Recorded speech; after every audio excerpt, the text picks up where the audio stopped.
What's up? What's up? What is up? Another Friday, another opportunity to get together and record the Ball Hawk Sports Talk. You know what it is, where sports, business, and entertainment collide. The crew only does it one way, rough, rugged, and raw. So we are here another Friday to show up and deliver. If this is the first time that you have been a part of the experience that is the Ball Hawk Sports Talk, make sure you fasten up your seatbelt because you are in for quite a treat. This week's episode is going by the title of All Black Everything.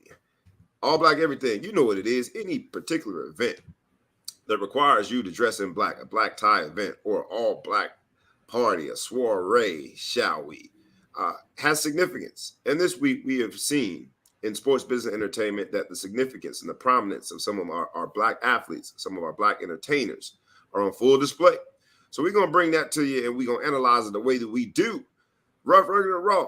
Again, you know what it is. It's the crew, and Ball Hog Sports Talk will be in the building. One of the crew is not here, a member of the crew, our guy, Big Flow Show. So myself and ETP are going to do what we do. We are going to represent in his absence, and I promise you, you don't want to miss this one. So make sure that you buckle up. We're going to talk about a whole bunch of things. A lot of stuff happening in the NBA, a whole bunch of stuff happening in gymnastics where these young black ladies represented. We know that Serena's in her last outing as a great, one of the greatest ever.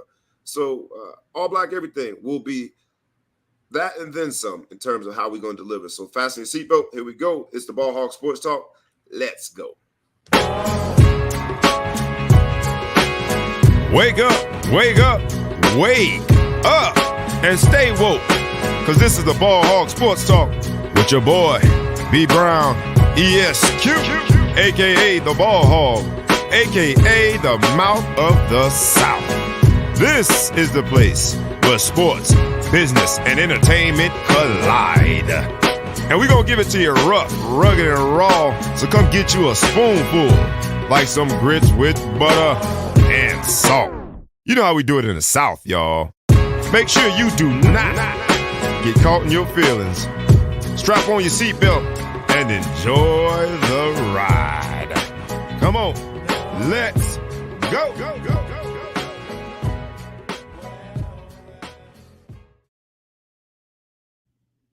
You know what it is, man. We in the building. What's up, ETP? How are you doing, my brother? We don't even have the central time zone representation today. Big Flo is out, so you and I got to do what we do, man. How are you, my brother? I'm good, man. Happy Friday. I'm actually on location. I'm in Big Flo's house eating his food right now. Playing with his dog. Yeah, I know. That's what he said. He's trained his dog for these type of occasions. I am on the East Coast, but not in my normal place of recording. I am on the campus. I am on the campus of Florida A&M University, an HBCU that is a prominent institution, a place that here in Tallahassee, Florida, a place that was in my household growing up considered the enemy. My mother was a Bethune-Cookman College before it became Bethune-Cookman University. She's a Bethune-Cookman College grad. And everyone knows in Florida that there was quite the rivalry between Bethune-Cookman and Florida A&M. But we described this particular show and named it as All Black Everything because we're coming from Florida A&M University and the prominence and greatness that has come from this university. I was speaking to someone yesterday and I said, I'm from Broward County. And I said, some of the pillars of success, our community was built from Florida A&M and Bethune-Cookman before NIL deals and before PWIs welcomed black students. These institutions, FAMU being one of them, since I'm here in Tallahassee today on this amazing, amazing campus, on the grounds of this amazing campus, that's why we decided to call the show All Black Everything, man. And it feels good to be here. It is a level of significance that comes over me by just being on campus here. So I come to you with greetings from FAMU. And with that, man, let's hop on in, brother. It's been a great week. Go ahead, bro. The big question is, how old do you feel being on a college campus? You see, I cut my hair. I let the mustache down a little bit. I didn't want to look old, but I do feel old. someone I was meeting with yesterday, I knew their mother, and this person was a junior in college. And when I realized who this person's mother was, I literally was like, "Oh, hold on, I need a moment. I feel old as hell." But it is what it is, man. Our best and brightest, our future, the people who will be turning to make decisions in America are here on this campus, getting educated and doing their thing. First week of class, so it felt good. It felt, I did feel good by being in back to school week mode on a college campus. It feels good, man. But we getting old, man. Seasoned, not old, but seasoned. I'll call it seasoned. Speak So for we bring you yourself. greetings from FAMU. But that's how we came up with the all black everything, is because we're coming from the campus of FAMU, and then we're gonna hop into some topics. Anything you want to get off your chest before we get started this week, man, or any greetings you would No. like to share? You know what, man? We do this every week, and we see a lot of the same people commenting in faces or Facebook profiles and things. I just want to shout out people that keep coming back and listening. And we do this out of it's a passion project, and we're all doing it because we enjoy it. But just want to shout out everybody that just keeps coming back and wants to be part of the conversation. So thanks to everybody. We don't say it enough, and hopefully it'll be even more people as we continue to grow. Absolutely, my brother. As we continue to grow, and I'll say this: since you thanked them, I'll go ahead and solicit their help and say, like we say every week, humbly, please like, please comment, please share, please tag a friend. Hell, you could even tag a foe. Tag anybody that you know, and please subscribe to both our YouTube channel and to our podcast. I am your boy, B Brown ESQ, aka the Ball Hog, aka the Mouth of the South, aka Mr. Excessive Celebration, aka Breezy. Here with my man ETP, Els the producer, bringing to you all black everything. Let's hop on it. First topic. Let's go ahead and go right to HBCU. Since I'm coming to you from FAMU, Florida Agricultural and Mechanical University. I should have put you on the spot and did a pop quiz to see if you knew what FAMU actually stood for. I always know the agricultural, but the other letter, like you got A&T, A&M. Right. The variables is always a question, but it's always agricultural. We always know that one. Such a cool campus to be there and walking around and I'm not too old to recognize that there's some beautiful young ladies on FAMU's campus. So shout out to these Rattlers. I got to hear the musical sound of the Marching 100 as they were practicing and doing I guess they do a freshman week. So to be on campus and see the traditions and see the families sharing that moment of dropping their kids off, or seeing the upperclassmen just on campus and very relaxed and comfortable in their ways, trying to help some of the freshmen adapt and adjust to being on a college campus. It felt good, man. There's a lot of here on FAMU's campus. So shout out to the Rattlers, coming to you live from FAMU. But there's some other stories that I think from an HBCU perspective need to be told. One of which I didn't realize this about North Carolina A&T. Now we know that our guy, Big Joe, is doing his thing in North Carolina A&T. And if you didn't know, now you know that the campus is also notorious for having the largest, help me with this, the most black students. They've got more black students enrolled. They've got the most black students enrolled of any of the HBCUs, but because of their overall enrollment. But that enrollment is more than the predominantly white institutes all to get the number of black students in the predominantly white institutes all together in the top 10. Am I saying that right? ETP? So there's over 13,000 students. They're the largest. NCA&T is the largest HBCU in the country, and this year they admitted more black students than all of the top 10 ranked universities combined.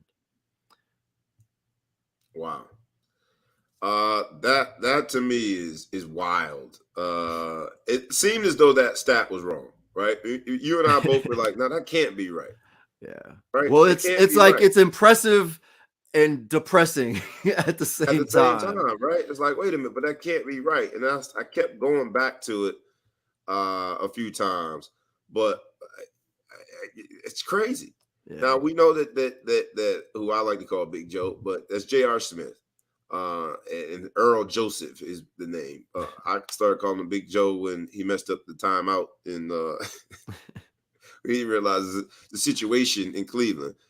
But we know that he's notorious for being, after an NBA career, being a golfer at North Carolina A&T. But to And they think have of that discrepancy, go ahead. Yeah, no, I was like, and their track team, but go ahead.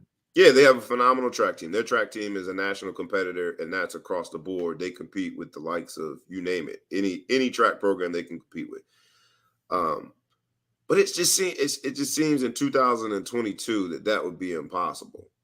And you think of the top 10 schools and how they have, at least publicly, tried to recruit and retain Black talent and get students to come from all over the country to these schools. Yet one institution enrolls more Black students than all of them combined. And that's why we decided to do the show today from FAMU, but also call it All Black Everything, because although it is 2022 and we've made some progress, we still got a long way to go. And today's episode is going to celebrate some of the progress that we've made with sports business and entertainment. But just really, really interesting, man, that stat exists in 2022. But I digress. We are celebrating this week another milestone at a HBCU, Fisk University. Fisk University has now rolled out in their sports offering the first Black gymnastics team at a HBCU. And again, I didn't think that could be the case. I was like, somebody's got to have a gymnastics team. And so what do you think about that, man? Shout out to Fisk University for including gymnastics in their sports offering and giving sisters a chance. And we're going to get to some other stories, but I love the fact that they have done that and they've got a gymnastics team. Yeah, I mean, it's all of the progress. It's like long overdue, and it's always surprising. Like, there's not one school that had a gymnastics program, but also just to even go back. So the number, when we said all of the, more than the top 10 combined, that's 3,000 students. So North Carolina A&T is enrolling 3,000 students in their first year. So 10 universities on average are not even enrolling 300 Black students. So that, just to put numbers to it. But yeah, I mean, but at the same time, you see all of this increase in interest and enrollment at the HBCUs, which is encouraging. And, obviously a lot of high performing academic Black students many times get put into classes and schools at a young age where they're not around people that look like them. So to start to see this type of surgence to the point where maybe it's not such a bad thing that the Black enrollment at the top 10 white, predominantly white universities is less than what's happening at the HBCUs. The only thing we have to make sure is that the resources at the HBCUs become bolstered to be able to be on par with all of the technology, all of the, facilities and everything, academic support, the staff, the professors, the academic departments, all of that. Right. So that's a mouthful. Because here in Tallahassee, the way it's set up is, my hotel is actually between Florida A&M and Florida State.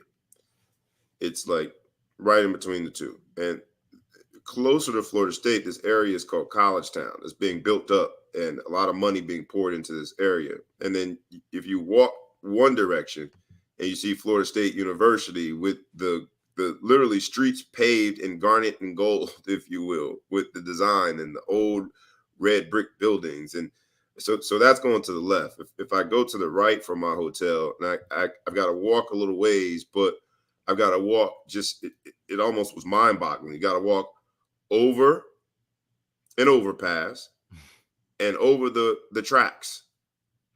And we know in neighborhoods across the country, across the train tracks is normally where the socioeconomics and the demographics change. And the same thing is true here. Now, FAMU is a beautiful campus. And again, it was beautiful because I got to see the young, bright Black minds of tomorrow being, taught the lessons they would need to run the world. So that's what was beautiful about it. And aesthetically, there's some nice parts about it, but it's a long way away. If I dare say, it's a long way away, miles away from resources being spent on the campus. If I compare it to the left that I made, and I went to Florida State, no less promising in terms of the talent, no less meaningful in terms of our country and how we're going to depend on them in the future. Yet the resources are very different. So you say a mouthful there, ETP. I got to see it right here. And you think at higher education, that's where we don't necessarily have to have a divide. We've seen the neighborhoods where across the train tracks, we know what that means. Mm-hmm. We've seen the neighborhoods where if you go over the overpass, and we know what it means. It's like wink, wink, nod, nod. We know what it means. But when it comes to higher education, I thought that this space would be exempt from that. Yet you still see the difference. But at the same time, being on campus and seeing how proud the students are to be there, and being around some of the people that I was able to meet, fraternity brothers. So been a great experience here, man. So that's why we've been inspired to call this All Black Everything. And Fisk University rolling out a gymnastics program just shows that there's some things going on that we like to see. And this week also in sports business entertainment at the US Gymnastics Championship. Think about that. In the same week that we are celebrating Fisk rolling out first ever at HBCU a gymnastics team, in that same week we look to the US Gymnastics Championship, and we see on the podium All Black Everything. 3 gymnasts in the Women's US Gymnastics Championship. 3 gymnasts, all Black, first, second, and third. And I'm going to say them by name.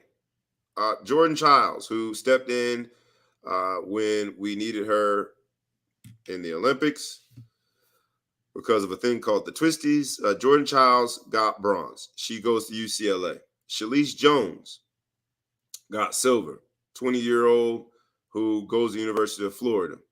And then the gold medalist is a young lady by the name of Connor McClain, 17 years old, committed to LSU, won the gold. The representation there on that podium, to see that celebrated is awesome. Now, if you look at the schools they went to, none of them went to Fisk. But I think Fisk, having now this gymnastics team, allows for more people to participate, and we see the representation. But salute to all 3 of those gymnasts to see a podium, first, second, and third, represented by Black ladies. It was special, man. So we wanted to, in this episode of All Black Everything, wanted to mention that. What do you think, ETP? Yeah, I just want to shout out, because I remember growing up, and like there's been a whole cast of female Black gymnasts that are changing all of gymnastics. But shout out to Dominique Dawes, man. You remember that name? I had such a crush on her as a kid, and she was just like such a pioneer at the time, to be somebody. She was the only Black gymnast, and she represented, and it was like, and the US was very dominant at the time. I think it was the same around the same. It was the same 92 Olympics with the Dream Team. Like that whole Olympics was just all types of different stories. But just to think that we went from Dominique Dawes, who was this anomaly, like she stood out and showed that there's people that could look, similar to the people that you know and that you grow up with and have these talents. And now it's normal, right? Like it's almost expected. And so to see that, it's pretty crazy. And in a sport that historically hasn't had that, right? So it's like, and now you see it with tennis, and it's just good to see that there's like access. This access it's normal. Like we don't have to talk about the first, like the fact that we're talking about the first all black podium is impressive, but like we're not talking about the first black, gymnast or the first black medalist. Right. Like now we're getting a little bit more creative about the new things. But representation matters. I'll say that. Like we talk about Dominique Dawes, and she does. I also had a crush on her. What's up, my man AJ Banks, one of our live audience members? He chimes in and says, I had a crush on her as well. You had to share her in terms of all of us that fantasized that we would take her to prom, right? She was someone that stood out. Again, black gymnast. We just hadn't seen it, but representation matters. You could imagine that Dominique Dawes in her early years when gymnasts are in these respective gyms, putting in hours upon hours and hours of work. Dominique Dawes was probably the only black girl in there, right? And while we all learned to love her because of what she stood for, and to see a black gymnast just was something new for us, and we all celebrated her, and some of us even drooled over her, right? We also should just pay respect to the sacrifice that she had to make. But we also should celebrate it such that for all of us, whether you're the one black attorney at a firm, or the one black analyst at some investment bank or asset management shop in finance, we all, I think, take a moment to appreciate the journey and where it could lead. And seeing this all-black podium in the same week that we got Fisk University rolling out a gymnastics team just says that the sacrifices that Dominique Dawes and those before her and those after her have made in spaces that weren't well represented by sisters. Well worth it. We celebrate you, and just know that you're a part of where we are now and where we will be because of the sacrifices that you made. So shout out to you, man.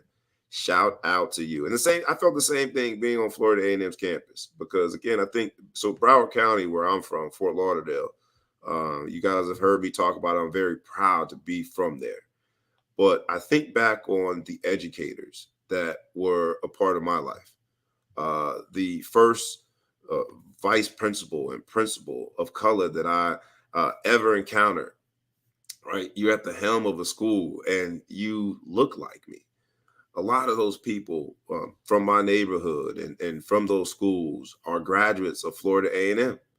The entire community was built on the intellectual property that was established on campuses like FAMU. And I'm proud to be here. It did feel like a level of significance and importance that came over me when I remembered and reflected upon some of those people. Some are with us, some have moved on to the afterlife, and hopefully in heaven looking down, proud that it means something to me to be here. So proud to be here at Florida A&M University. That's why we got all black everything as a title. And it's cool to see Fisk University have this gymnastics team with on a HBCU campus. So moving in the right direction. Have we arrived? Absolutely not. Are there going to be hiccups along the way? Absolutely. But it makes sense for us to also give people their flowers, like the Dominique Dawes of the world, like the J.R. Smiths of the world. Not only this brother, NBA champion, I think he won a championship. I'm sure he won one, I think, in Cleveland. But also now determined to be a graduate of a university like North Carolina A&T. So salute this week, all black everything. The all black podium was it was a special moment to see, man. So shout out to those sisters, Jordan Childs, Shalise Jones, and Connor McClain, for representing us well in a sport that at one point have very little representation. So shout out to them. I'll give you last word on it before we hop into the next topic. Anything before we move on, ETP?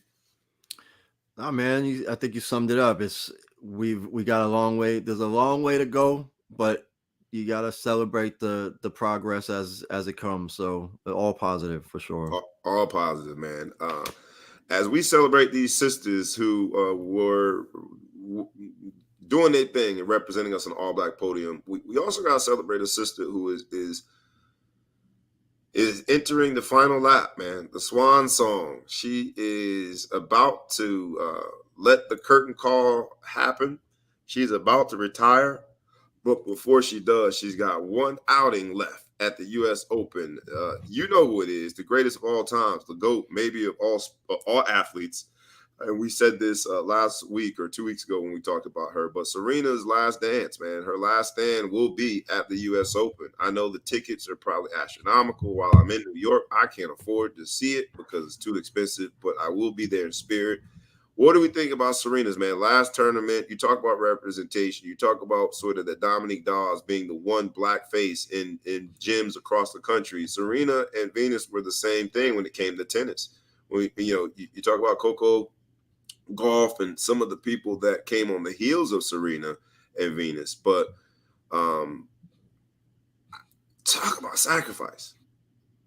I mean, the sacrifices that she made over her career has just been amazing. And the only thing I don't like about the upcoming US Open is that, in fact, this is it for her. I just, it's kind of sad to know that Father Time catches up with all of us. But it's also exciting to know that she is opening a new chapter. She's moving on to ownership and business, and she's already taken some strides down that path. But there's a sadness that comes over me knowing that this is it. We're not going to see Serena in her amazing outfits. Yeah, I'm a Serena fan. Yeah, Serena and I have this thing going on. We keep it real secret, right? But she likes me. I like her. It's all good. Her husband understands. My wife understands. It is what it is, right? But there's a sadness that comes upon me beyond just, me going Google eyes over her. It's a sadness from a pure athletic standpoint that we don't get to see that greatness anymore. It's a sadness from a more meaningful and impactful standpoint beyond just the sport and what she represents. It's a sadness over me to know that she won't be there representing that anymore. Serena in her last stand, man, I hope that everyone dials in, tunes in, supports her. I know the odds are that she won't do very well if you trust Vegas. Serena's overcome the odds and everything that she has done, so I wouldn't bet against her. But at the same time, no matter what the outcome is, she has said this is her last hurrah.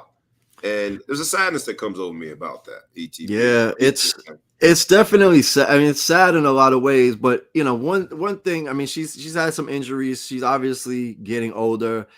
But one thing that I'll say about her is, and this is the US Open. Like, this is her house.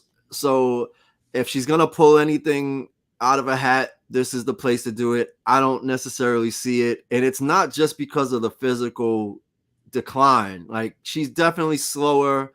She doesn't have the power that she used to have. She's obviously had a bunch of injuries. But from even watching the Western Southern, the last tournament where she lost to Raducanu, it's almost like, the biggest thing, she's got a family, right? And she's made it very clear that she cares deeply and is committed to her family.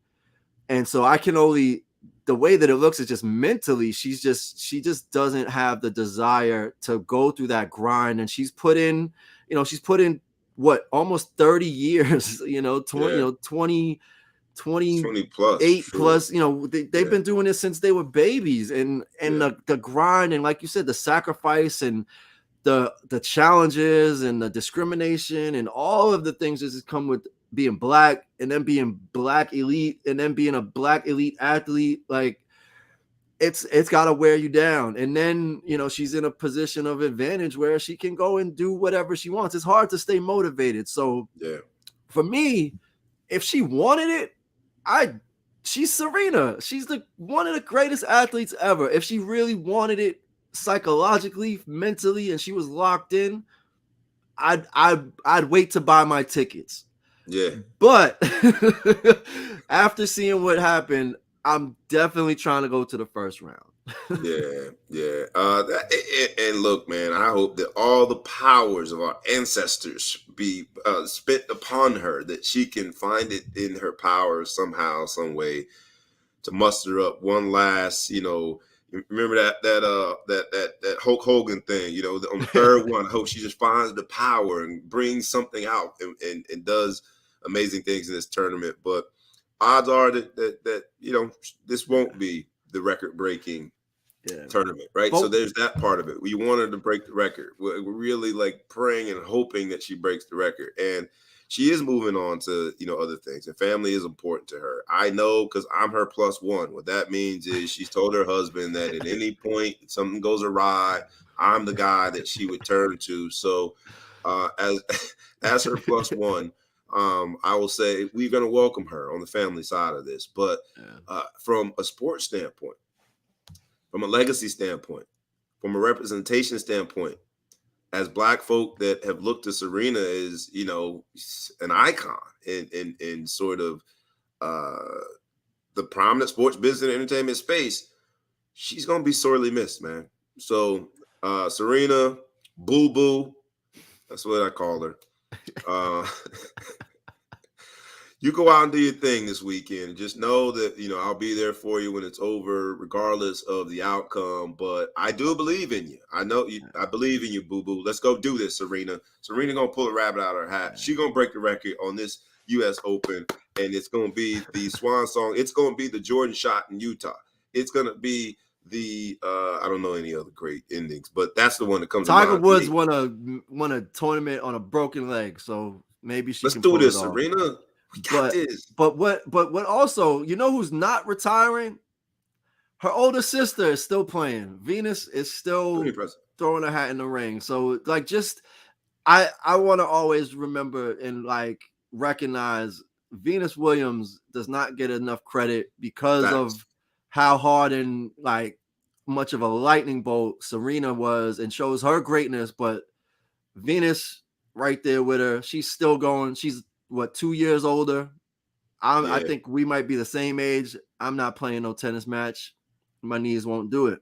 So shout out to the family. They're still going. So we're still going, man. And we still together, Serena and I. But Venus, after all these years, we still together. But absolutely, I will say to your point, we do need to celebrate Venus more. And I know King Richard, the movie, and there are going to be so many documentaries and so many different ways that we capture what these two were able to do, again, in a sport that did not welcome us. I haven't seen King Richard, but I've seen little snippets of it, and they absolutely try to document the reality that it was a sport that did not welcome us. And when I say us, I mean Black folk in this episode of All Black Everything. But when I'm talking about it, I should be saying them. Did not welcome them.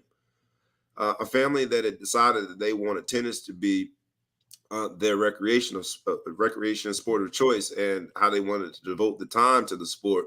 But the tennis clubs didn't welcome them. The community and the culture didn't welcome them. So shout out to Venus as well. You're right. We need to celebrate her more. But for this US Open, for this moment, I gotta say, boo boo, Serena, do your thing, girl. Do your thing. I would let y'all know what she's gonna wear because she told me about it, but y'all just stay tuned, man. She got a great outfit. She going out on top, man. One way or another. Let's go, Serena. Yeah, it's funny you say that. I'm hoping because the last tournament she had the braids back in. It would be really dope if they both came back braids with the beads in, just took it all the way, throwback. Take us all the way back. Take us all the way back. You know what I mean? Take us all the way back. But there is a sense of nostalgia to knowing that this is the last one, right? It's so we'll be celebrating her, man, and I really do invite everybody to tune in, because far too often we don't appreciate greatness in real time. Far too often we got to wait until someone has passed away or something tragic has happened or they retire or, some medical condition that prevents them from performing at their highest. All too often we wait until that moment in order to really celebrate someone. I please, anyone within the sound of my voice, I beg you, tune in, appreciate greatness while it's going on, because when it's gone, you don't get it back. And so let's do this, Serena. One last hurrah. I don't care what Vegas say. I'm betting on Serena. Let's go, boo-boo. There's some other in the All Black everything. There's some other news we wanted to get to, because we started off with gymnastics and celebrating the sisters that had an All Black podium. We talked about Serena and her last hurrah, but there's some other sisters. And I will say this. When it comes to Serena, before I transition, when it comes to Serena, not only did she have to deal with wait, I got one more Serena thing. Not only did she have to deal with being Black in a sport that was largely, traditionally, and sometimes exclusively white, but being a woman in that sport, or being a woman in the seat of the GOAT. There's some things that she had to deal with. I teased about what she's going to wear in this particular tournament, the US Open, but the misogyny that she had to deal with on top of being Black, Serena just had to deal with a lot, man. People body shaming her. How can you body shame something so perfect? But anyway, the misogyny that she had to deal with on top of being Black in an all-white sport. I just think that Serena's struggles, and when I say struggles, just in the terms that she had to address it. You can't avoid it. I think are sometimes they aren't appreciated enough. And so I want one last shout out to Serena. I'll give you last word on it, since I'm sort of fantasizing at this point about my girl. Yeah, I mean, I feel like I'm intruding right now. Just if you need a moment, but no, you're right. Like, just the body shaming on all levels, like the misogyny, and then like the weird, speculation that she's, more too masculine and all of this stuff. But I think the last word is, there's also, like, if we're going to talk historically, somebody had mentioned, Scott Bibb had mentioned Arthur Ashe as a pioneer, but who also gets forgotten a lot is Althea Gibson, who absolutely pioneered the sport. I mean, this is when you had to drink water out of a different water fountain, right? Like, right. We're talking the Jim Crow era of American society, and Althea Gibson, Black woman, set the stage, right? So without people like that, we're not even talking about Serena or Coco Gauff or Venus or anybody that else came. So figured, let's just, if we're gonna tell the whole story, let's give the whole history lesson. Yeah. And again, here from the campus of Florida A&M University, here in the week that Fisk rolls out on our HBCU campus, a gymnastics team, on the week that we got an all Black podium at the US Gymnastics Championship on that, and on this in this week, I give you a nod, man. Tip my hat to you, because you're right. The history of what athletes have had to go through in sport, especially that sport, tennis, should be celebrated. Serena, you have taken the baton and carried it forward. So shout out to you. Really impressed to see what you've done, and I'm excited about this US Open. Let's quickly get the WNBA playoffs, man, because the WNBA playoffs has now gotten to the point where we're in the semifinals, and then there were four. We down to the final four when it comes to the WNBA playoffs. So we saw in the respective series, we saw the Sky beat the Liberty. That series 2-1 at that. It's the best of three, so they beat them 2-1.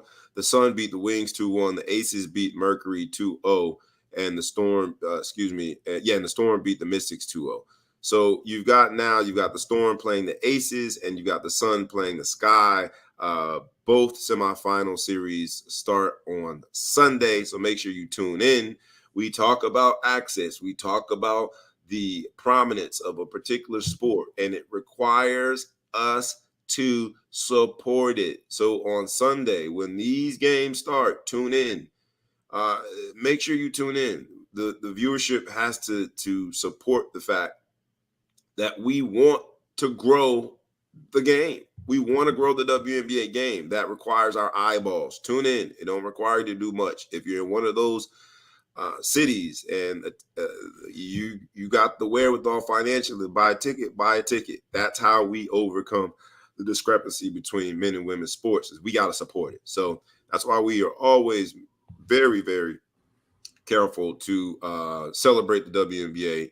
They're down to 4, so tune in. Some great basketball, as we've always said here. So predictions. I think the Sky wins again. I'm going Chicago Sky, but only because I ain't got that much to bet. I'm not betting on it, but I'm going Chicago Sky. Something about Candace Parker, and I'm going Chicago Sky. How about you? Well, what about the other? We'll do semifinals, and then so you're saying Chicago Sky to win it. Yeah.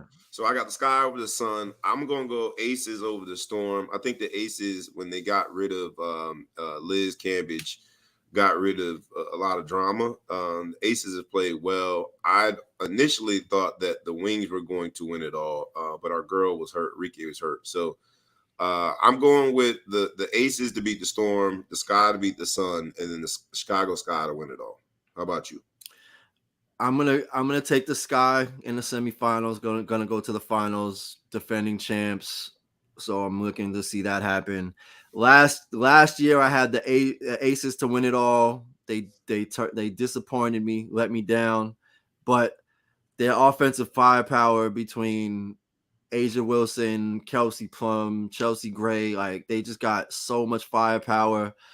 It's going to be tough. I'm going to take them over the Storm. You got Sue Bird, storybook ending, Brianna Stewart, but I don't know, man. Becky Hammond coming from the Popovich tree from San Antonio. They got obviously an elite coach. Shout out to her. She's doing a great job. Yeah, I mean, they started the season like 10-0. They went on a run. So I think they're gonna get over the hump, man. They're still very young, but I'm gonna give it to the Aces. They got the right coach at the helm. Sky, Candace can't be denied, but she's in the twilight of her career. So I'm gonna go with the Aces to win it all, but Sky will make it. I think it's gonna be tough for them to get all the way through. Storm's gonna give them a run, and then the Sky will give them a run, but the Aces will be victorious, and Vegas will have a championship. Yeah, we shall see. My man, True Food. Yeah, I know Liz Cambage played for the Sparks this year. They got rid of her, the Aces. I said got rid of her last year. And we didn't talk about this, but Liz Cambage, who summarily dismissed herself and kind of walked out of the, since we're talking at WNBA, walked out of the locker room after, I don't know what happened in the exchange, but she's talked about and walked away from the game. She's talked about the mental health issue that she's been dealing with.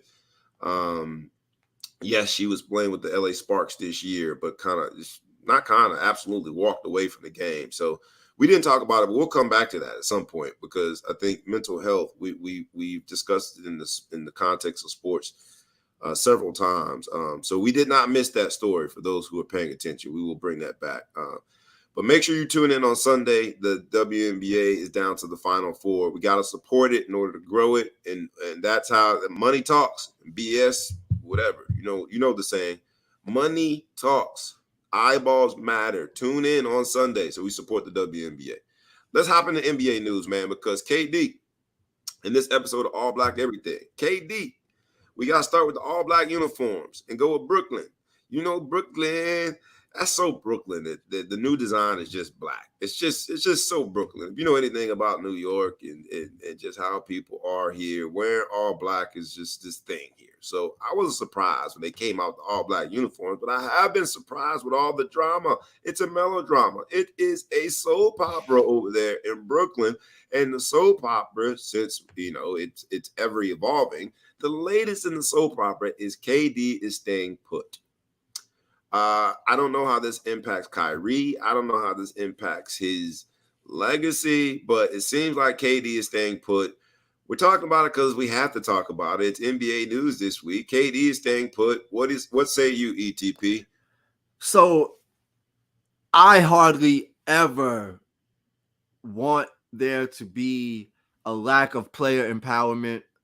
However, in situations where the players are being completely irresponsible with their power and entitled and trying to really force situations, somebody needs to come in and temper that that aggressiveness. And in this situation, I'm glad that the Brooklyn Nets owner basically called KD's bluff at every step and basically said, "Oh, really? You want to trade? Okay, we'll see what we can do. Oh, really? You want me to fire the coach? We'll see what we can do. Oh, right. Really? You're gonna retire? We'll see what we can do. I'll get right back to you on that. So you're gonna be suiting up and you're gonna play for us." And it's crazy because Kyrie's coming back, supposedly. We never know. Ben Simmons had back surgery, so that's supposedly the reason why he didn't play that often. And this is a really good team if they all decide that they're gonna come and play together. So I knew from the beginning, it's like the right decision is do not allow the players to have as much power as they are trying to take in the ways that they're trying to do it. But this example just makes me appreciate LeBron's business acumen, and I'm gonna go make this about LeBron. Man. Every time we talk about basketball, somebody want to bring up LeBron. Go ahead. Go ahead. It's just a testament to his business acumen, and it never becomes a soap opera. Really, like the decision was the biggest, pop entertainment, drama. But for the most part, in terms of personnel decisions and movement and player acquisitions and coaching, nothing comes out. It just happens. And he wields this power and he makes these business decisions, or he influences these business decisions in ways that isn't causing Twitter wars and causing speculation and fracturing relationships.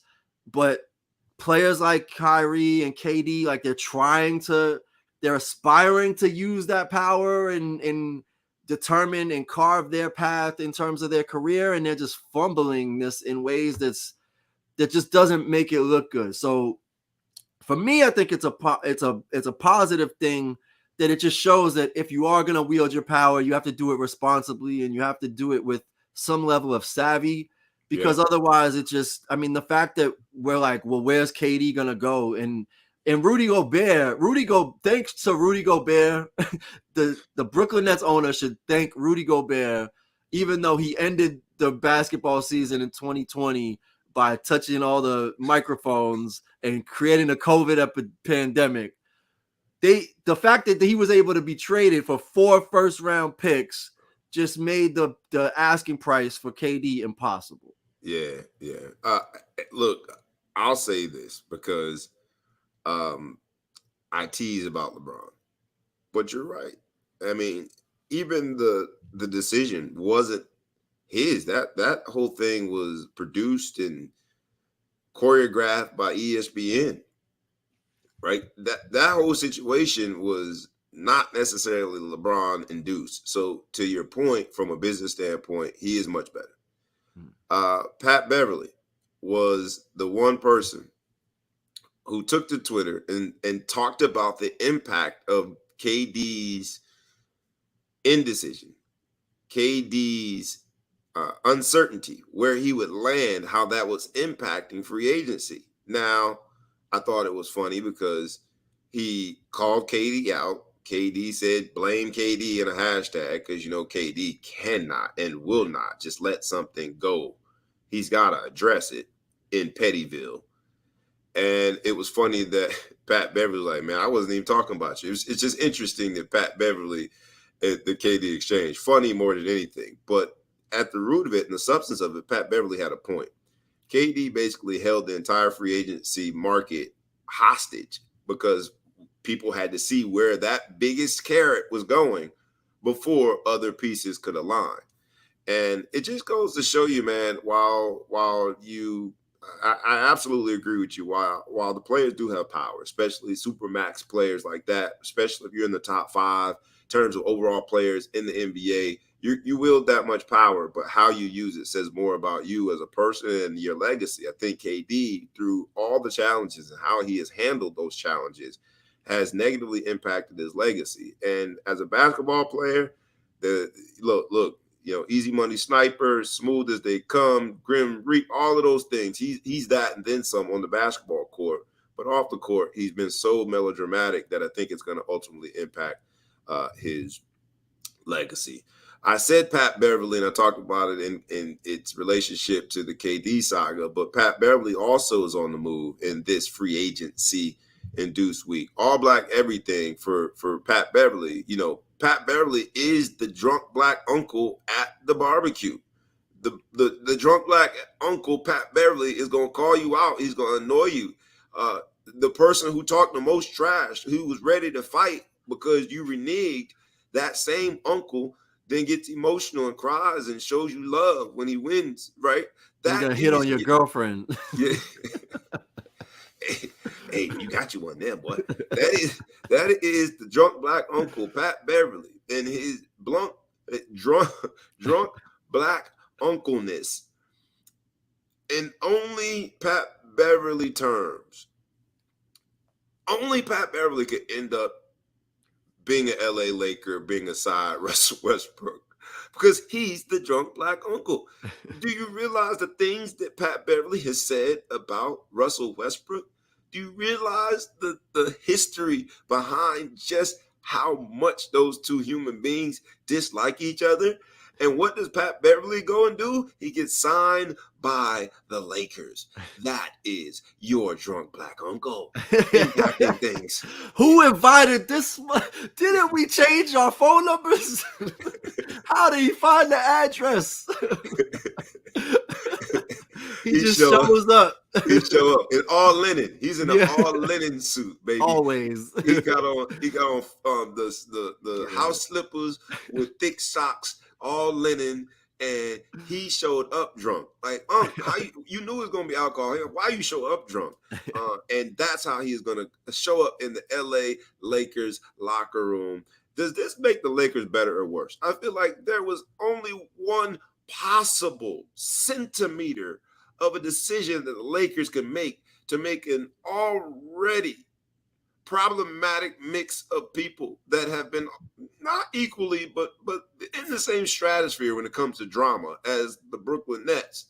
The only way you can make that worse is you go sign Pat Beverly. And they did that. Yeah. What is this move for Lakers? Look, so one thing I love about Pat Beverly is the energy, right? Like, he's the one that's gonna be provocative. He's gonna throw people off their game. He's gonna bark the whole time.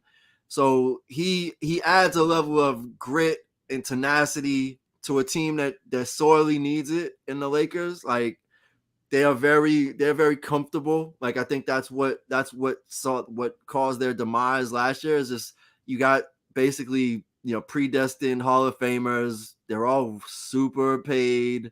They're towards the end of their career. It's just hard to have that, that fight in you. And he's got that fight in him, which hopefully he can pull that out of the others. That being said, this is the grimiest move. Like, they keep doing Russell Westbrook dirty every step of the way. Like, I'm starting to feel sorry for Russ. I'm sorry. I find myself feeling sorry for Russ. The man has done unprecedented things in the league. He still has, tread on the tires. Obviously, he has challenges. There's challenges with fitting him into a system to be fully successful. But we forget. I thought you were about to say challenges with a jump shot. Okay, I got you. Sure, but there's this condemnation of Russell Westbrook as if he's a virus, as if him and KD and the Oklahoma City Thunder shouldn't have basically stopped the beginning of a dynasty with the Golden State Warriors by letting them come back 3-1.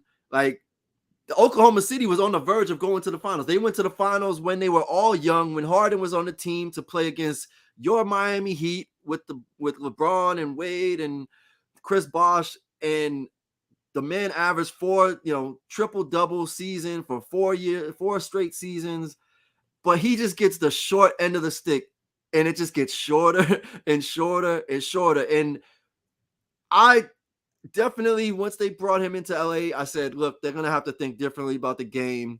They should probably just run separate lines. He comes off the bench and runs his own unit, be able to load manage in game. They didn't do it. Obviously, trying to tell a top 10, 20, ranked player that he has to come off the bench is not an easy conversation, or a conversation that you can even have. But if you're trying to win, try anything. So, right. But now they're just like, yeah, they bring in a new coach. Darvin Ham is talking all this positive, we just need to make sure that he commits, and he has so much gas left in the tank, and we're going to, utilize him in the way that he needs to be utilized, and especially on defense, and we love his motor, and rah, Russell Westbrook. By the way, we just brought your arch nemesis, and that's it. And clearly they could have just had a conversation about trying to move him in free, in the trade, in the off season right now, but now they just blindside him. It's petty. I'm sure, a lot of this stuff is, Ali and Frazier were good friends behind the scenes, right? And Frazier let Ali borrow money when he was banned from fighting due to his draft dodging or not being willing to go to Vietnam. And then they had the theatrics and what was presented publicly. I don't know if this is that. They seem to really hate each other. I don't know how a locker room dynamic. They've said some pretty, unforgivable things to each other publicly, but some stuff that you can't walk back from. Right. The stuff that they said is on site. When I see you, bro, you don't say that about another man and think that it's going to be cool. No, we're not doing the fake dap thing. We're not doing when Russ Westbrook watches Pat Beverly walk into the locker room for the first time. I hope that Pat Beverly comes in with security, because some of those things are just they were deep rooted. It was real hate. Now you're right.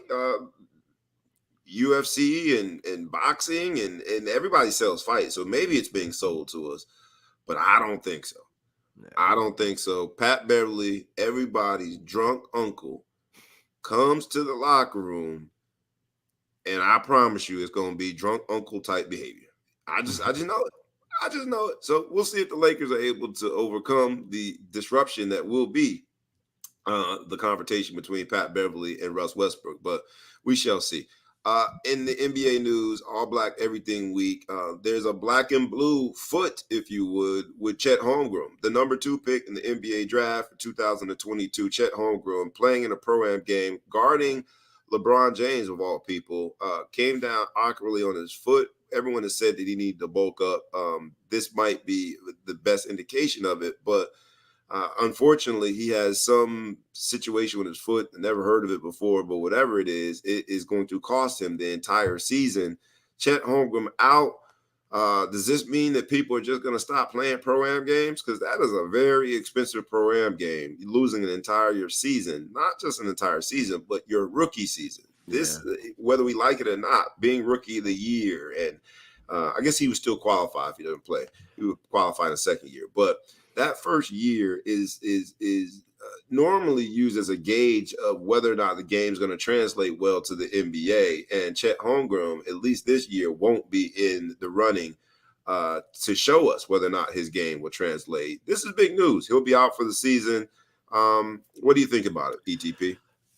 So, to quote The Wire, when you go up against the king, you best not miss. And touche. I like it. He went up against the king and realized he's 130 pounds too light.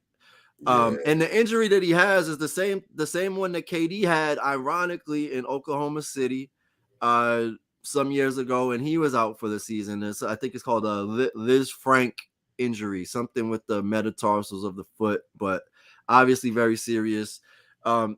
It could be a blessing in disguise, because the kid clearly needs to get an NBA body for durability, and hopefully that could extend his career if he's able to. I mean, now he's going to have lack of mobility.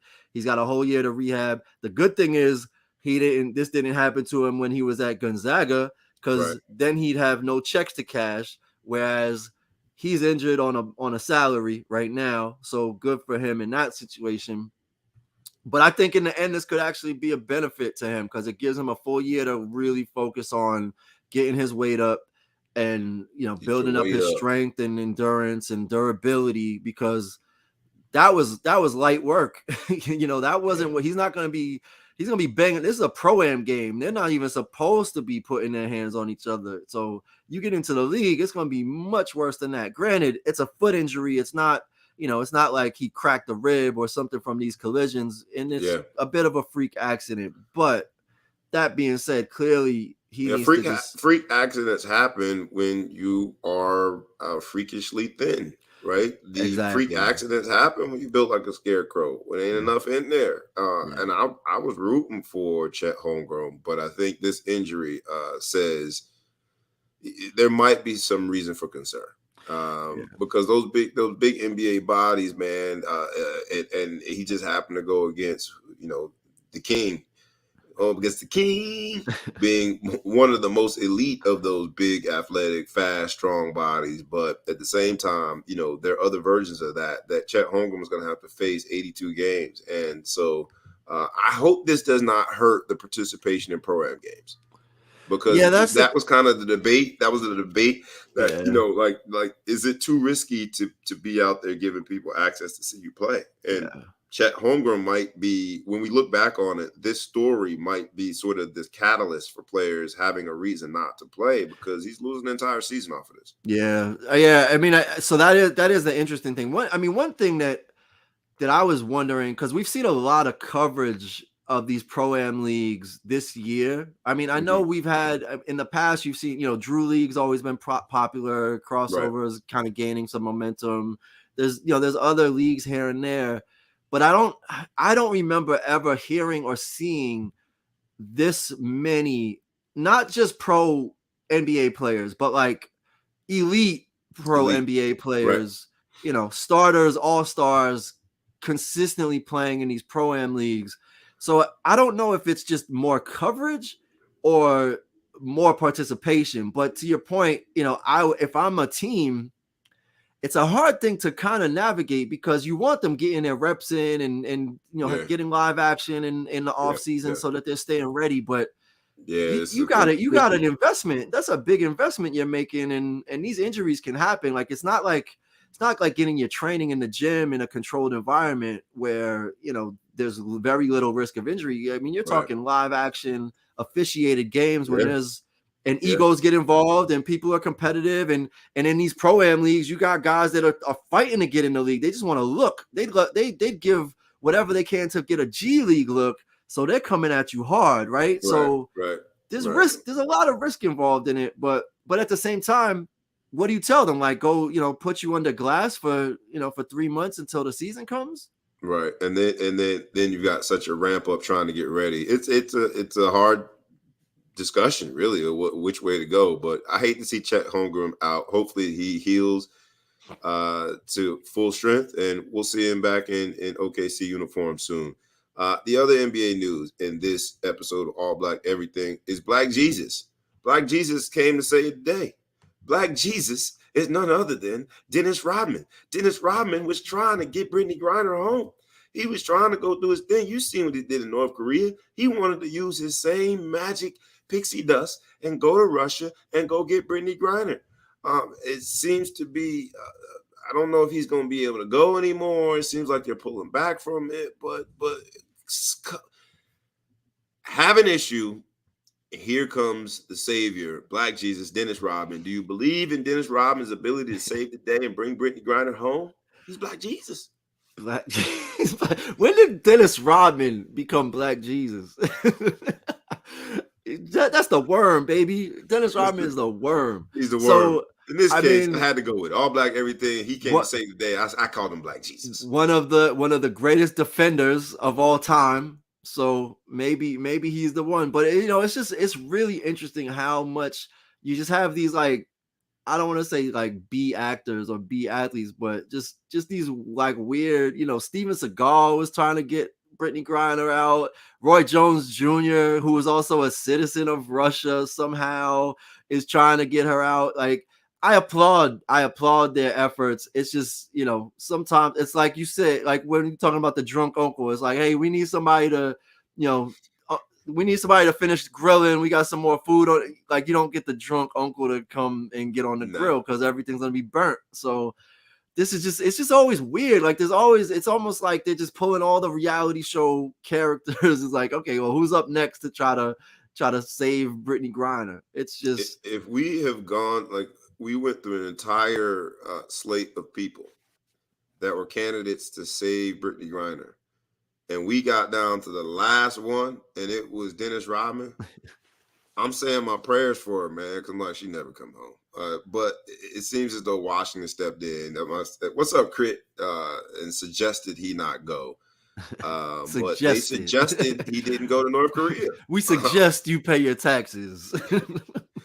Shout out to Dennis Rodman, man, for somehow, some way, still being a headline story. He is a million years past being relevant when it comes to basketball, but yet he's still relevant. So shout out to him, man. He's figured out something that a lot of us haven't. The other story in the NBA is both, and I would say my assessment, I would say both a good story and a sad story. The sad part of it is Vanessa Bryant, who had to sue LA County for the pictures that were taken. She sued them, and the sad part about it is that Kobe Bryant's life was lost along with Gigi Bryant in the helicopter. The sad part about it is that someone they absolutely did capitalize off of that monetarily by taking the pictures and selling the pictures. But the good part about it is they have to pay now. Vanessa Bryant was awarded $16 million in damages, which she has already said that she would allocate to the Mamba Academy. So, it's sad to know that and I call this the black and whites. Those black and whites, those pictures that you took on the scene cost $16 million. So I'm happy to see that she was awarded damages, and I'm happy to see that they'll be going to a good cause at the Mamba Academy. Before we roll out of NBA news, anything to add to that before we hop into the next? I'm glad that she was compensated. They definitely violated some privacy. Good for them to get all that, I guess, taxpayer money. So it's really interesting, right? So this money is taxpayer money, which is going to a citizen who's then putting it back into a 501c3 nonprofit, who then make it plain, may actually receive a salary from said foundation. Sure, she does. So I'm not making any accusations. I just find this very interesting how money moves around, and we're celebrating this as a philanthropic effort when in reality it's kind of a way to play with money and a more favorable tax process. I love what you did there. Make it plain. And all of a sudden, Vanessa Bryant, the president of Mamba Foundation, gets a $16 million raise. Yeah. They call it a bonus. She gets a $16 million bonus. Right, it's a bonus, untaxed. Tax-free. We'll hop into NIL deals next, but I did see, and we love the fact, while I'm looking for the comment, and I want to make sure we show it. I love the fact, and we did pay homage and give a shout out to all of our loyal supporters and followers, those who keep coming back. Either you're a glutton for punishment or we're doing a good job, but we appreciate your support. But one of our loyal supporters, a gentleman who comes in all the time, my man Chufu Jordan, I gotta find the comment. Shelton, my Mr. Opelousas himself. I was looking for the comment where he talked about the fight. All black everything. He talked about the fight. Where is that? Bear with me. Somebody actually said give Dak his flowers. Oh my gosh, I don't like looking at these comments. So my man Chufu Jordan said, in All Black Everything, we should be talking about the UFC fight. There it is right there. Perfect. All Black Everything, how about Leon Edwards KO'd Usman, and I plan to wait until the end to discuss this to show our versatility and the variety in which the sports business and entertainment conversations and topics that we cover. But when somebody as prominent as Chufu Jordan, my man Shelton, the gentleman who has supported us for a long time, when he makes a statement like that, I got to make sure he knows that we got you covered, dog. We good in the hood, baby. He is our resident UFC expert. We got to get him on here. And I saw that he was traveling and got sick, so I'm happy to see you doing well, brother. But let's talk about it. Let's get into this UFC fight, because in All Black Everything, there was a black eye moment, a blackout moment. And Usman, who I thought was going to win, Usman, Nigerian fighter who is very he's outspoken, but a very good fighter as well. Lost to Leon Edwards, and it was a flying kick of some sort across the head that laid him out. UFC is just a little too violent for me, but I gotta say I was impressed by that kick. And Usman KO for the very first time. Leon Edwards is now the champ. And I imagine that they've got a rematch already designed and ready to go, because people were tuned in and people watched the fight. And UFC has come a long way. And although this episode, All Black Everything, we're talking about him getting knocked out and being blacked out. The truth of the matter is UFC, from a business standpoint, you look at the growth and the amount of time in which that business has grown. You got to be impressed. And that being a fight that so many eyes were glued in to watch is just, I think, another example of the growth of the business itself. So shout out to Leon Edwards, man. Are you a UFC fan, ETP? I haven't.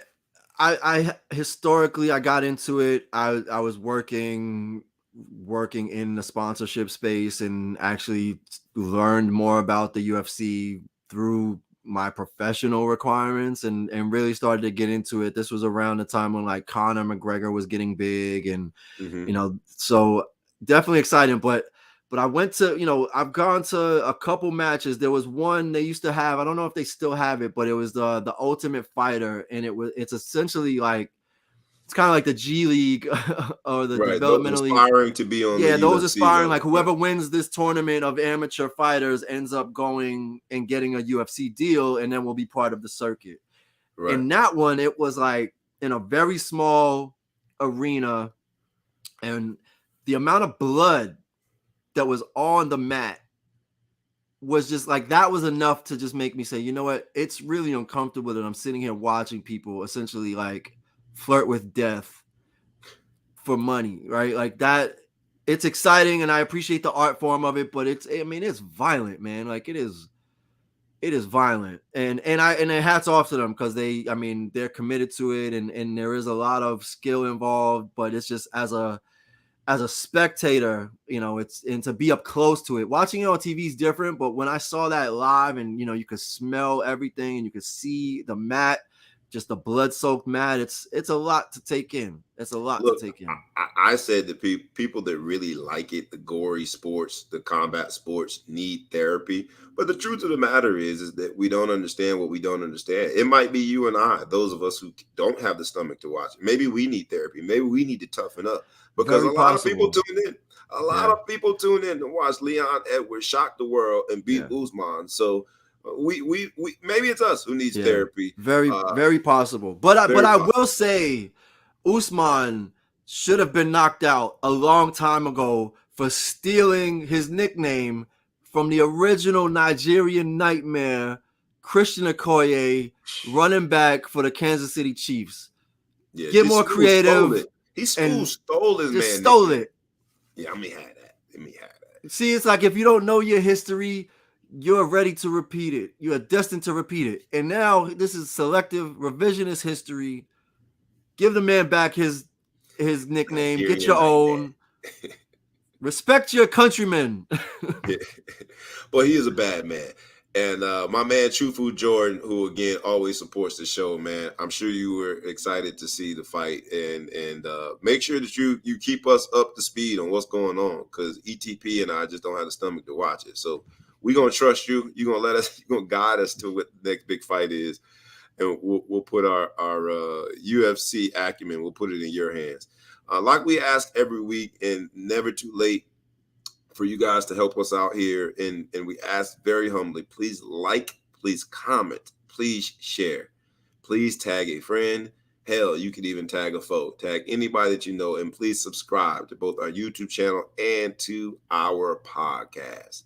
Last topic, man, before we get out of here, because it's sports business and entertainment. Let's talk about some business. These NIL deals. We saw that 51 offensive linemen got a deal with Hooters.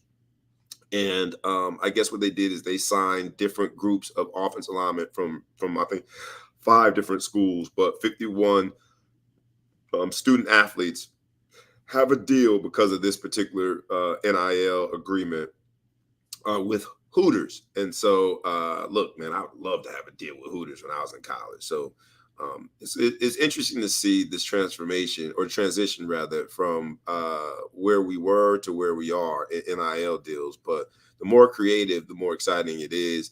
USC wide receiver Jordan Addison has a deal with United Airlines, which seems pretty cool. And then the last NIL thing that I had to at least mention is this team in California, one of the Boscos. I think there's a John Bosco high school in California, has essentially the entire team has an NIL deal. And I think just the commercialization of sport is going well beyond what we thought it would be. NIL well beyond what I thought it would be for college deals. Now you got high school deals. I don't know if I love it, but I am going to at least acknowledge it, because the more we flirt with turning amateurs into pros, I think the unintended consequence of that is you're taking student athletes, you're taking good young men and young women who should be thinking about things well beyond sport, and you're forcing them to treat it like a business. And at some point, if you're lucky enough and you get opportunities in professional sports, at some point it's going to become a business. But I think if you do it too early, you taint the sport. And it seems to be tainted at all levels now, all the way down to, there's 7U, which means 7-year-old kids. 7U is 7 unlimited weight football. Like, it's just the commercialization of it, I think, is going a little too far. And NIL deals for high school teams, I don't know. I'll give you last word on it, man. You're the marketing guru. You've worked in branding. You've worked with major brands and done stuff along these lines. What do you think, man? Where we are with NIL and where we're headed? What say you? Well, I'm gonna talk about it outside of marketing. Like, okay. So I think the way that I'm looking at it is, we're creating a scenario where we're basically empowering and employing kids to have to be CEOs of their corporation as a child at this point. Like, call it whatever you want, a sponsorship deal. They are now the CEO of their corporation, that they will, if they make it and go through the gauntlet to become a truly elite professional athlete, they will be a CEO of a major corporation, whereas now they are the CEO of a startup. And if you've ever had a teenager in your home, they have no right to be the CEO of anything, because they can't put a dish in the sink. They can't leave their clothes anywhere but wherever they want to leave them. Like, we're talking about children that cannot pick up after themselves, that can't be on time to things without repetitive reinforcement, that just moan and groan if they gotta shovel snow at this point. Like, the things that teenagers do to prove to you that they do not deserve any real responsibility of consequence is enough to tell me that there should be laws. Like, at least don't let the high school kids get money for this type of stuff. Like, let them get a summer job. Let them work at the local grocery store. Stop paying them to be a celebrity. Stop it. Like, they're not capable. They cannot do this. Even KD cannot navigate his entire career, and he's 33 years old. And we're saying, now think about KD 16 years old. What's KD going to do at 16 years old? Right. Look, so man. Marketing, business, all of that aside, I'm talking about the social experiment of what it means to basically professionalize and empower children to be venture capitalists as CEOs of their own corporation. Like, that's what we're doing. Mikey Williams has a multi-million-dollar undisclosed amount, but he has a multi-million-dollar Puma deal at the age of 16, 17 years old. What do you think Mikey Williams does when he goes to math class in geometry or whatever, pre-calculus? Right. What's he worried about? Hopefully he's taking a finance class, but is he picking up his socks off the floor? I don't know. In this episode of All Black Everything, I do think when you think of the analogy you just made in this episode of All Black Everything, yeah, they're companies, right? They're trying to be in the black, if you will, and monetize their athleticism. And that company that is you and your mere existence as an athlete, to have the company in black, if you will, in this episode of All Black Everything, seems to be too much to put on a young person. Seems to be too much to put on any young person, but someone that is trying to juggle all the things associated with being an athlete, I think it's going too far. And it's up to us, the adults in the room, right? Because just like your analogy of your kids not knowing where to even put their clothes and use a dirty clothes hamper, or how to wash a dish, or it's incumbent upon the adults to teach kids how to be even more responsible. I think the adults in the room have to come together and say, NIL is cool, but we've got to make sure that there's some parameters to this. And it's incumbent upon us to create the rules such that kids aren't exploited and kids aren't distracted by the opportunity to make a few dollars, when the truth of the matter is that if you focus, if you keep on working on your craft, if you stay humble enough and understand that there are other people working on their craft, and you respect the game and be a good sportsman or sportswoman in whatever sport that you play, and you're a good human, a good citizen, everything's going to work out. You don't need those few dollars right now. You just don't. It's incumbent upon the adults to figure out a way to make this a little better, because I think it's quickly going into the realm of insanity. And a high school team getting an NIL deal, to me, that's insanity. In this episode of All Black Everything, man, we went on a journey, had a great time. I don't know if we're going to do the last two. Actually, ETP, we'll at least mention the last two. Let me bring you back in, ETP, because we did have Aaron Donald went buck wild with not one but two helmets at a scrimmage. They had a joint practice scenario against who were they? The Bengals? Super Bowl scrimmage. Super Bowl scrimmage. It was a joint practice, and Aaron Donald went all Myles Garrett on us and did even more because he had two helmets. So people have been calling up for him to get suspended, just like Myles Garrett. I don't think it'll be as severe because there weren't as many cameras. So the thing that Myles Garrett did, while it was bad, it was made exponentially worse. He put gasoline on the fire because it was, I think, a Thursday night game where all eyes were watching. In this case, it was a practice, and the teams controlled the footage of it.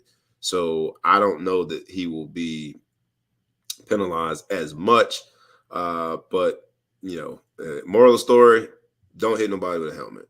And then last but not least, Tom Brady. Tom Brady is, in this episode of All Black Everything, he's basically had blackout dates. His blackout dates for practice have been the entire camp. He has not been there. And I guess I say the best for last because I know you're a New England Patriots fan. I know you like your boy Tom Brady. But I just think that if there was any other quarterback, and I don't want to make it about black and white, but since we are in this episode of All Black Everything, shall I say, let's go with a Cam Newton or I want to go with a veteran black quarterback that had decided that they're just not going to be participating in camp. I think there'll be a lot of backlash, and we haven't heard much. I mean, there are new offensive linemen and new wide receivers. There's chemistry that needs to be formed, and yet Tom Brady has created blackout dates that coincide with camp, and not a lot of people are talking about it. So in this episode of All Black Everything, last topic, Tom Brady and his blackout dates, are we seeing a double standard here? Because Tom Brady, while he is the GOAT to some, when it comes to this football thing, I don't know if other players would handle it the same way. And I think Tom Brady's getting much of a pass here, but he has not been in camp. Yeah. Well, I mean, just for clarity and for the record, you are the president of the Tom Brady fan club. I am deep down. And I'm like, I hate him because I love him. You're right. I mean, I know Serena's one, but then like Tom Brady's 1A. So, it is crazy, right? But when you race aside, like Cam Newton has not seen the success that Tom Brady has seen. There's no quarterback in the history of the game that has seen the success that Tom Brady has. So he actually, if there is anybody that you're going to make an exception for, he has earned it.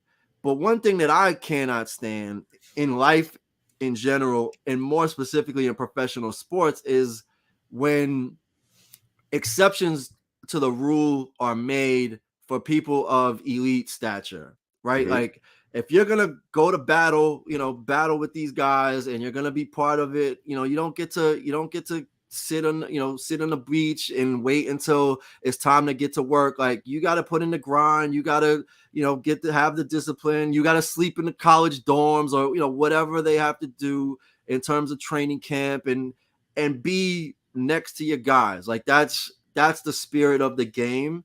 And it's at a professional level. Like I can't stand exceptions to the rule. Like if this is a team sport, everybody shows up. Everybody runs a lap if one person messes up. Everybody, we operate as a unit. But at a professional level, it starts to set these examples that as long as you're talented, you're able to get away with, doing less, or you're, operating on your own schedule.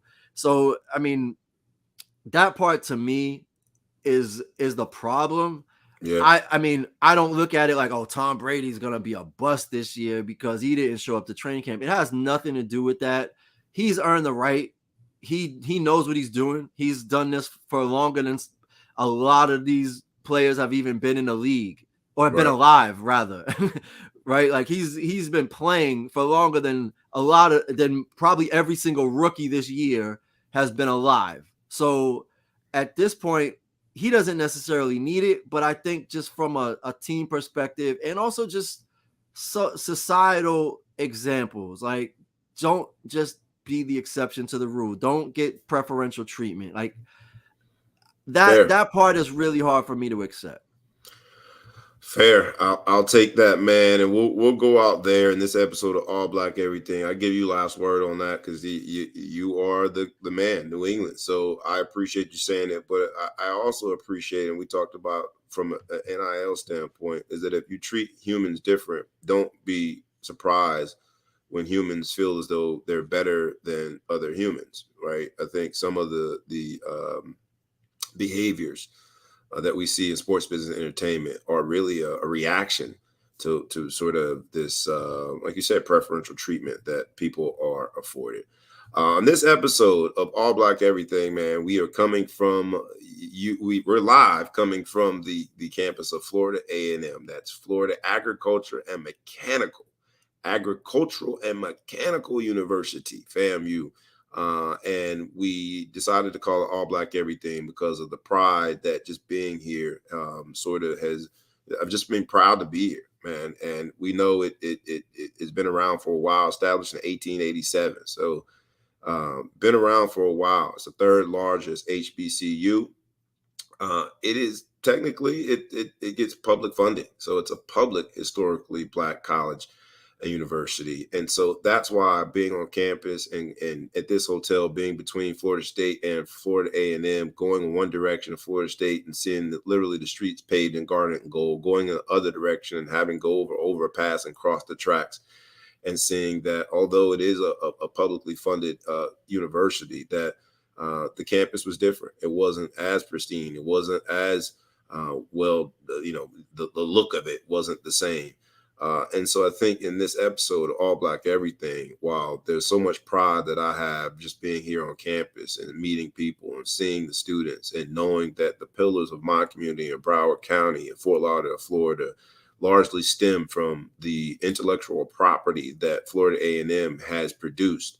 It also shows that there's still two different worlds. And so in 2022, here on the Ball Hawk Sports Talk, we just wanted to do our part to point it out and also figure out solutions. And so proud to be here, proud to see these students, and also proud to be a part of the solution.